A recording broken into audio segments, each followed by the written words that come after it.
ബഹുമാനികളെ, Rahmatullah Qasem Moothedam എന്ന് പറഞ്ഞൊരുത്തൻ, അദ്ദേഹത്തിൻ്റെ വിചാരം അദ്ദേഹം തന്നെയുള്ളൂ കിതാബ് ഓതിയിട്ടുണ്ട്, ഭൗതിക പുസ്തകങ്ങൾ വായിച്ചുള്ള ഒരാൾ അദ്ദേഹം മാത്രമേ ഉള്ളൂ എന്നാണ്. അദ്ദേഹത്തിൻ്റെ ശരീരത്തിനെങ്കിലും ശുദ്ധിയാക്കണ്ടേ? ഞാൻ നന്നായോ, ഹാസിബു കബല അന്തു ഹാസിബു, ഞാൻ നന്നായോ എന്ന് ചിന്തിക്കണ്ടേ?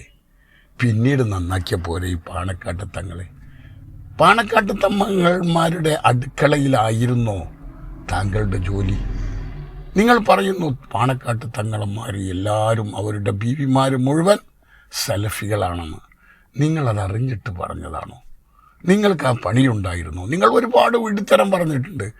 എന്നോടൊരു സ്ത്രീ വന്ന് പറഞ്ഞു, ഒരു വലിയ ദിവസവും എൻ്റെ കൂടെ കിടക്കാൻ വന്നിരുന്നു എന്ന് മാത്രമല്ല, ആ വലിയ എൻ്റെ ആവശ്യങ്ങൾ നിറവേറ്റിയിരുന്നു.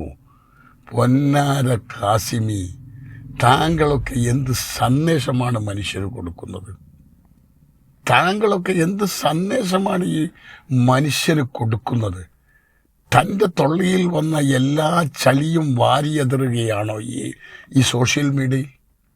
നീ ചിന്തിക്കേണ്ടതല്ലേ? നീ ഒരു ഖാസിമിയാണ്, ഞാനും ഒരു ഖാസിമിയാ. പാണക്കാട്ട് തങ്ങന്മാരെ ഒന്നും പറയാൻ നീ ഒരിക്കലും ആയിട്ടില്ല. അവർ സമാധാനകാംക്ഷികളാണ്. അവരുടെ വാക്ക് പുറത്തു വരുമ്പോൾ അവർ വളരെ സൂക്ഷിച്ചിട്ടേ സംസാരിക്കുള്ളൂ. വളരെ ശബ്ദം കുറഞ്ഞ ഇതിലേ അവർ സംസാരിക്കുള്ളൂ.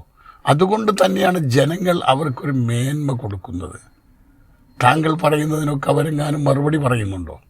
പക്ഷെ പൊതുസമൂഹം ഇതൊന്നും അംഗീകരിക്കൂല. ഈ സമസ്തയിൽ നിന്ന് 3-4 ആളുകൾ എന്തെല്ലാം ചണ്ടിത്തരം പറഞ്ഞു പെയ്യടായിട്ട്.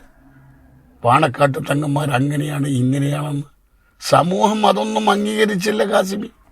സമൂഹം എന്ത് കാട്ടി? ലീഗിന് വോട്ട് ചെയ്തു. ജില്ലാ പഞ്ചായത്തിൽ ഒരു പ്രതിപക്ഷം പോലും ഇല്ലാതെയായി. അത് ഇല്ലാതെയായതിലും നമ്മൾ അഹങ്കരിക്കരുതേ എന്ന് തന്നെയാണ് പറഞ്ഞത്.